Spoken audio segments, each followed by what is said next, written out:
ॐ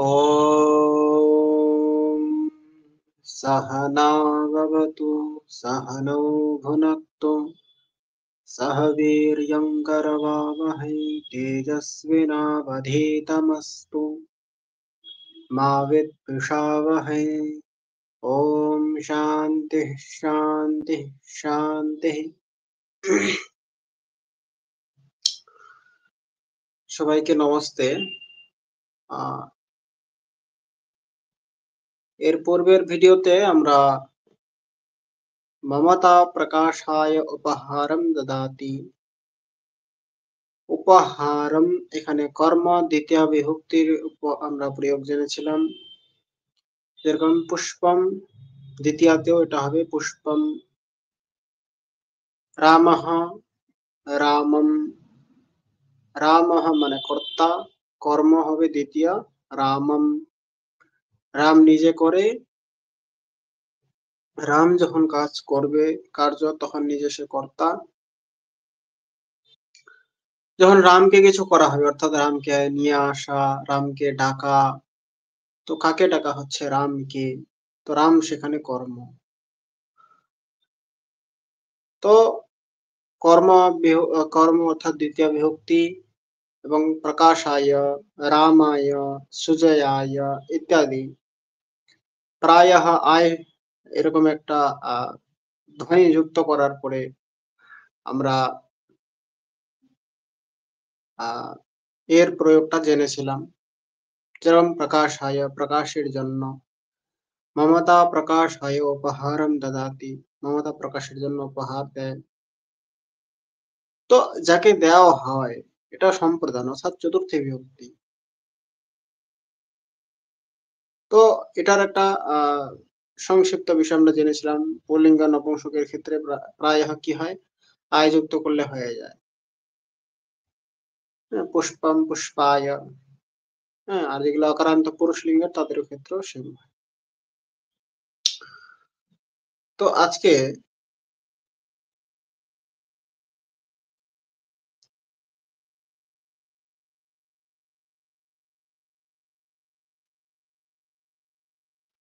যেরকম রামেণ বালিকাयै, হ্যাঁ বালিকা আকারান্ত, তো পূর্বের ভিডিওটা দেখলেই এগুলা চর্চা হয়ে যাবে। আজকে আমরা বৃক্ষাত, বৃক্ষাত এর চর্চা করব। অর্থাৎ কোথাও থেকে ইত্যাদি বিষয়গুলো বোঝাতে পঞ্চমী বিভক্তির প্রয়োগ হয়। যেমন বৃক্ষঃ বৃক্ষাৎ, অর্থাৎ বৃক্ষাৎ পর্ণম পততি, বৃক্ষ থেকে পাতা পড়ছে। কোথা হতে পড়ছে? বৃক্ষ হতে। কোথা থেকে পড়ছে? কোথায় থেকে পড়ছে? বৃক্ষ থেকে। বৃক্ষাৎ পর্ণম পততি। তো কোথা থেকে, কিসের থেকে ইত্যাদি অর্থে পঞ্চম বিভক্তি হয়। যেমন রামঃ রামাৎ, রামের থেকে কিছু যদি নেওয়ার কথা বলা হয়, যে রামের থেকে পুস্তকটি নাও, তাহলে কি হবে? রামাৎ পুস্তকম নেয়তু, অর্থাৎ রামের থেকে পুস্তকটা নাও। তো এই হচ্ছে তার থেকে, তার হতে, কোথা থেকে, এই বিষয়গুলা হচ্ছে কি পঞ্চমী বিভক্তি। তো রামঃ রামাৎ, মিত্রম মিত্রাৎ। তো যেরকম রামঃ অকারান্ত পুলিং শব্দ, পুলিং শব্দগুলো কি এরকম যাবে, রামঃ রামাৎ, সুজয়ঃ সুজয়াৎ, প্রায়ঃ এরকম করেই হবে। নপুংসকলিঙ্গ যেরকম মিত্রম মিত্রাৎ, এটাও সমান হবে মিত্রাৎ। পুষ্পম পুষ্পাৎ, হ্যাঁ। ফলম ফলাৎ, ফলাৎ সুগন্ধিম আগচ্ছতি, অর্থাৎ ফল থেকে সুগন্ধ আসছে। কিংবা পুষ্পম পুষ্পাৎ সুগন্ধিম আগচ্ছতি, তাহলে পুষ্প হতে সুগন্ধি আসছে। পুষ্প হতে, কোথা থেকে? পুষ্প থেকে, তো পুষ্পাৎ। তো নপুংসক লিঙ্গের যে শব্দগুলো রয়েছে পুষ্পম, গৃহম, গৃহাৎ, গৃহাৎ আগচ্ছতি, সাহা গৃহাৎ আগাচ্ছতি, সে গৃহ থেকে আসছে। তো প্রায়ः একটা শব্দ জানলেই অনেকগুলো শব্দ বানানো যায়। যেরকম রামः রামাৎ, সুজয়ः সুজয়াৎ, প্রকাশः প্রকাশাৎ, এরকম করে হয়। মিত্রম কি হবে? মিত্রাৎ, পুষ্পম পুষ্পাৎ, হ্যাঁ, কাষ্ঠः কাষ্ঠাৎ, কাষ্ঠः কাষ্ঠাৎ। এবার আকারান্ত একটু স্ত্রীলিঙ্গে দেখি, স্ত্রীলিঙ্গে কি হবে? একটু ভিন্ন হবে। যেরকম গঙ্গা, আকারান্ত, তাহলে কি হবে? গঙ্গায়াহা, কি হবে? গঙ্গায়াহা। হুম, গঙ্গায়াহা মানে গঙ্গা থেকে। হুম, একটা রূপ দেখাই আমি,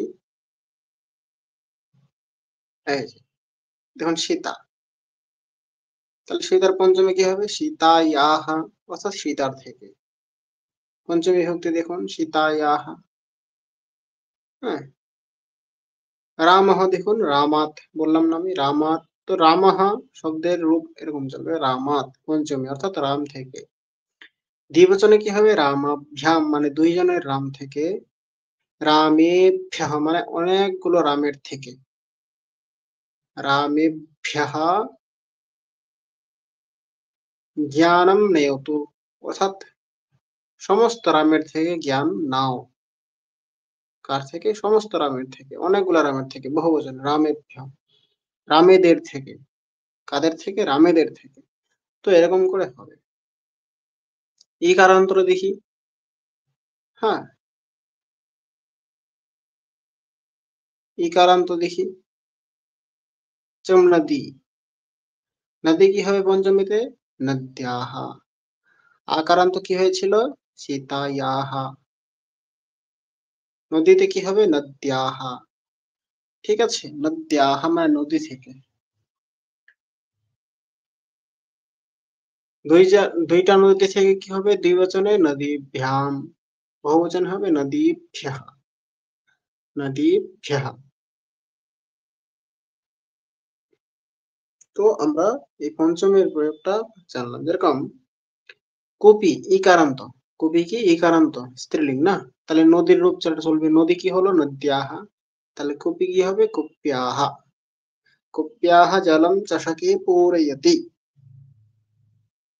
কুপ্যাহা মানে কুপি থেকে, জলম মানে জল, চষকে পূরয়তি, চষকে মানে, চষকে মানে চষকের মধ্যে।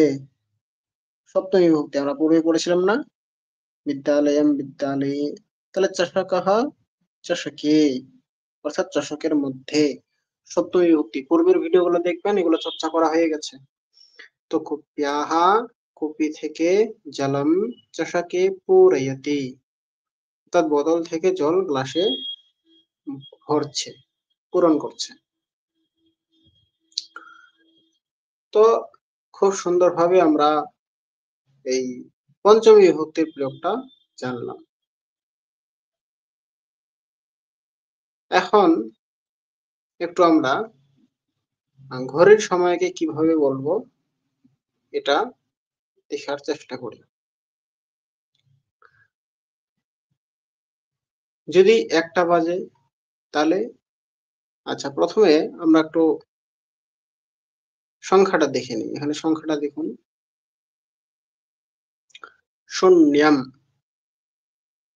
শূন্যম, एकम, एकम, द्वे, द्वे, त्रीणि, त्रीणि, चत्वारि, चत्वारि, चत्वारि, पञ्च, पञ्च, षट्, षट्, सप्त, सप्त, अष्ट, अष्ट, अष्ट, नव, नव, नव, दश, दश, एकादश एकादश एकादश द्वादश द्वादश দ্বাদশ।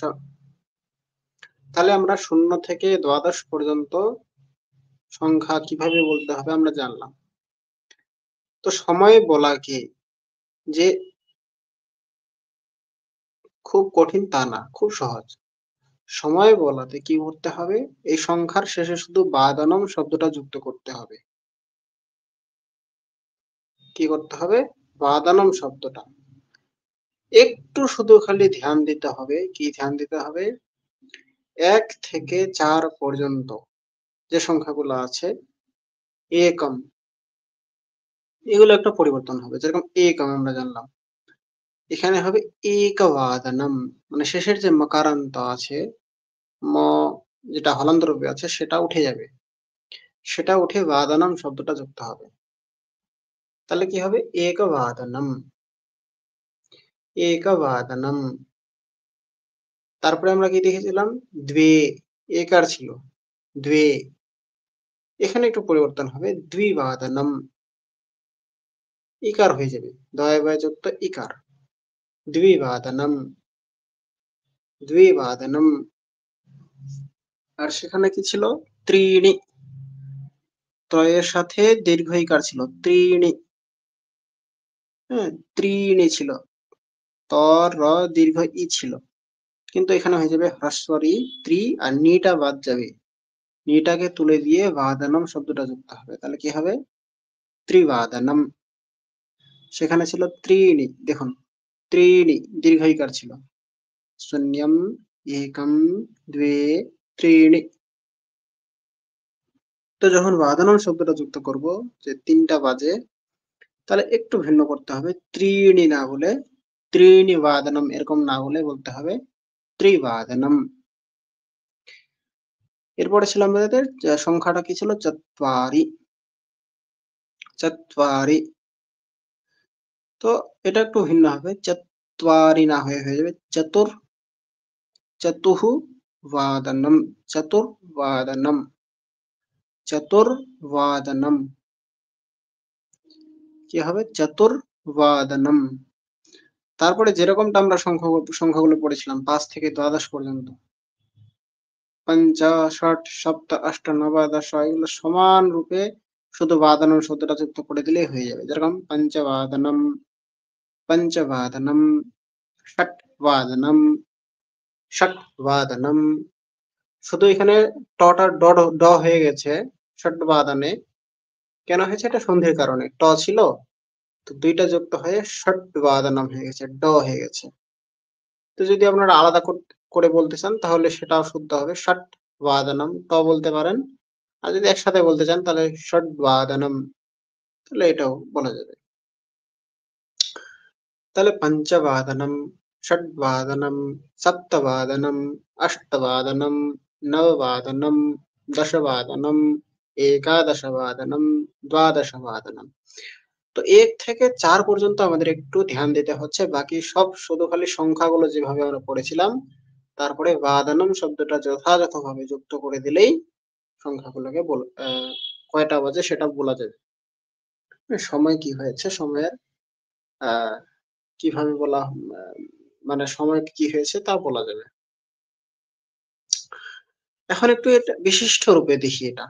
একটু ভালোভাবে দেখি বিশ্লেষণ করে। যে আমরা বললাম যে 1টা বাজে, 2টা বাজে। কিন্তু যদি আমরা বলতে চাই, মানে বাংলায় যেরকম আমরা বলি 1:30, হ্যাঁ, মানে 1:30টা যেটা বলি, কিংবা 2:30টা, এগুলা কিভাবে বলবো? কিংবা 3:30, 4:30, এগুলা কিভাবে বলবো? হ্যাঁ, কিংবা 1:45, এগুলা কিভাবে বলবো? তো এখানে দেখুন, একদম সিম্পল সা ফান্ডা আছে যে 2টা বাজে, মানে 2টার সাথে এগুলো যুক্ত করে একটু দেখানো হয়েছিল। তো এগুলো প্রত্যেকটার ক্ষেত্রে আপনারা প্রয়োগ করতে পারবেন। যেমন দ্বিবাদনম। তো যদি মানে 30 মিনিট বেশি থাকে, মানে কোথায়? আহ 2:30 যেটা আমরা বলি, 30 মিনিট বেশি থাকলে কি করতে হবে? স্ব অর্ধ দ্বিবাদনম। এখানে কি রয়েছে? স্বার্ধ দ্বিবাদনম।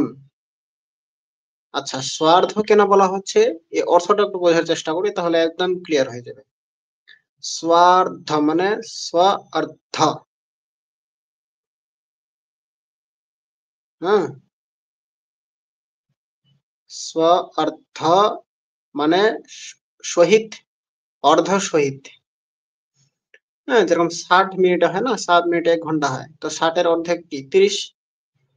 তো অর্ধেক যুক্ত আছে যার মধ্যে, স্ব অর্ধ, অর্ধ যার মধ্যে যুক্ত আছে এমন স্বার্ধাদিবাদনম, অর্থাৎ এমন দুইটা বাজে যার মধ্যে 30 মিনিট বেশি আছে, যুক্ত আছে। স্বার্ধ, অর্ধ বেশি আছে, মানে 60 মিনিটে যদি 2 ভাগ করা যায় তাহলে অর্ধেক কি হবে? 30। তো 30 মিনিট বেশি আছে, তো স্বার্ধ দ্বিবাদনম, অর্থাৎ আড়াইটা বাজে। এটাকে যদি বলা যায় 3টা 30, তাহলে কি হবে?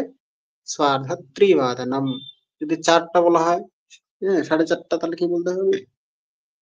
স্বার্ধ চতুর্বাদনম। একদম ক্লিয়ার বিষয়টা। এরপরে দেখি সপাদ দ্বিবাদনম। পাদ বলা হয় চরণকে। এবার 60 মিনিটে 1 ঘন্টা, 1 ঘন্টাকে যদি আমরা 4 চরণে ভাগ করি, 4 চরণে ভাগ করলে 1 চরণের কত আসবে? হ্যাঁ, আমরা যদি 60 মিনিটকে 4 চরণে ভাগ করি, তো 4 চরণে ভাগ করলে কত বাড়াবে? 15 মিনিট, 15 15 30, আর 15 15 30 60, তাই না? তো সপাদ দ্বিবাদনম। সপাদ মানে, স মানে সহিত, পাদ মানে চরণ, এক চরণ, অর্থাৎ এক চরণ বেশি আছে, সংযুক্ত আছে। সপাদ এমন দ্বিবাদনম মানে এমন 2টা বাজে, অর্থাৎ আড়াইটা বাজে। সরি, 2টা 15 মিনিট হয়েছে আর কি। তাহলে 2টা 15 মিনিট, অর্থাৎ কি? সপাদ দ্বিবাদনম মানে 15 মিনিট বেশি আছে এমন 2টা বাজে। এক চরণ বেশি আছে, এক চরণ মানে কি? 15 মিনিট। 60 কে যদি আমরা 4 ভাগে ভাগ করি, মানে এক এক চরণ, তাহলে এক চরণে কত বাড়াবে? 15 মিনিট। তো সপাদ দ্বিবাদনম, তাহলে যদি 4টা 15 বলা হয়, 4টা 15 কি বলতে হবে? সপাদ চতুর্বাদনম। যদি বলা হয় যে 5টা 15 বাজে, তাহলে কি বলতে হবে? সপাদ পঞ্চবাদনম। এবার বিষয়টা আছে, এবার যদি কম থাকে 15 মিনিট, তাহলে কিভাবে বলতে হবে? আমরা তো জেনে নিলাম যে যদি 30 মিনিট বেশি থাকে তাহলে স্বার্ধ দ্বিবাদনম, হ্যাঁ, যদি 15 মিনিট বেশি থাকে তাহলে সপাদ দ্বিবাদনম। কিন্তু যদি কম থাকে, 15 মিনিট যদি কম থাকে, হ্যাঁ, মনে করেন যে 2টা 45, তাহলে কিভাবে বলবো এটাকে? পাদনো ত্রিবাদনম, পাদোন ত্রিবাদনম। এটার পাদন শব্দটার একটু অর্থটা বোঝার চেষ্টা করি। জাস্ট আমি এমনি এমনি বিশ্লেষণ করছি এগুলো আর কি, যেন আপনাদের মনে থাকে বিষয়গুলো খুব সহজেই। তো পাদোন মানে কি? পাদ মানে চরণ, উন মানে কম, অর্থাৎ এক চরণ কম আছে যার মধ্যে। এক চরণ মানে কত মিনিট? এর একটু জানলাম আমরা। এক চরণ মানে 15 মিনিট। হুম, 60 মিনিটকে যদি আমরা 4টি চরণে ভাগ করি, তাহলে কত দাঁড়াবে? এক চরণে 15 মিনিট। তাহলে এক পাদ, অর্থাৎ পাদ ঊনা, ঊনা মানে কম। তো এক চরণ কম আছে যার মধ্যে এমন ত্রিবাদনম, অর্থাৎ এমন 3টা বাজে, অর্থাৎ 2টা 45, অর্থাৎ এমন 3টা বাজে যার মধ্যে 15 মিনিট কম রয়েছে। পাদোন ত্রিবাদনম। যদি তাহলে 3টা 45 হয়, তাহলে কি বলতে হবে? তাহলে বলতে হবে পাদোন চতুর্বাদনম। যদি 4টা 45 হয়, তাহলে কি বলতে হবে? পাদোন পঞ্চবাদনম। ক্লিয়ার? তাহলে এইভাবে আমরা বলতে পারবো, খুব সুন্দরভাবে আমরা সময়কে বলতে পারবো। এবার দেখুন কাহা বাসারাহা, কোন দিন? কোন দিন? আজকের দিনটা কোন? তো সোমবারকে বলা হয় সোমবাসরহ, সোমবাসরহ। মঙ্গলবারকে বলা হয় মঙ্গলবাসরহ। শুধু বাসরহ, বাসরহ, বাসরহ এই শব্দটা যুক্ত করে দিলেই দিনকে বোঝাবে। হুম, কিংবা বারকে বোঝাবে, যেমন আমরা বলি সোমবার, মঙ্গলবার। তো বাসরः, সোমবাসরः, মঙ্গলবাসরः, বুধবাসরः, শুক্রবাসরः, সরি গুরুবাসরः। বৃহস্পতিটাকে কি বলা হয়? গুরুবাসরः। শুক্রবাসরः, শনিবাসরः, রবিবাসরः। এবার এখানে টুইস্টটা দেখুন। প্রথমে নিচের ছকটাতে দেখুন, তাহলে খুব সহজ হবে। নিচের ছকটাতে লেখা হয়েছে আদ্য মানে আজ, হ্যः মানে গতকাল, পরহ্যः মানে গত পরশু, প্রাক্পরহ্য মানে ৩ দিন আগে, শ্বः মানে আগামীকাল, পরশ্বঃ মানে আগামী পরশু, প্রাক্পরশ্বঃ মানে ৩ দিন পরে। হুম, তাহলে এই যে আমরা মিডল থেকে ধরি, বৃহস্পতিবার থেকে ধরি। বৃহস্পতিবার মনে করেন যে আজকে বৃহস্পতিবার, অদ্য মানে আজ, অদ্য গুরুবাসরः, অদ্য মানে আজ, আজ গুরুবাসর। তাহলে কি বাসর ছিল কালকে? গতকালকে কি ছিল? বুধবাসর। তাহলে গতকালকে কি বলবো সংস্কৃতে? হ্যः। হ্যः মানে গতকালকে, আগামীকাল না, গতকাল। তাহলে হ্যः মানে গতকাল, বুধবাসরः, হ্যः বুধবাসরः। এবার পরশু কি হবে? কত পরশু? আগামী পরশু না, যেটা চলে গেছে।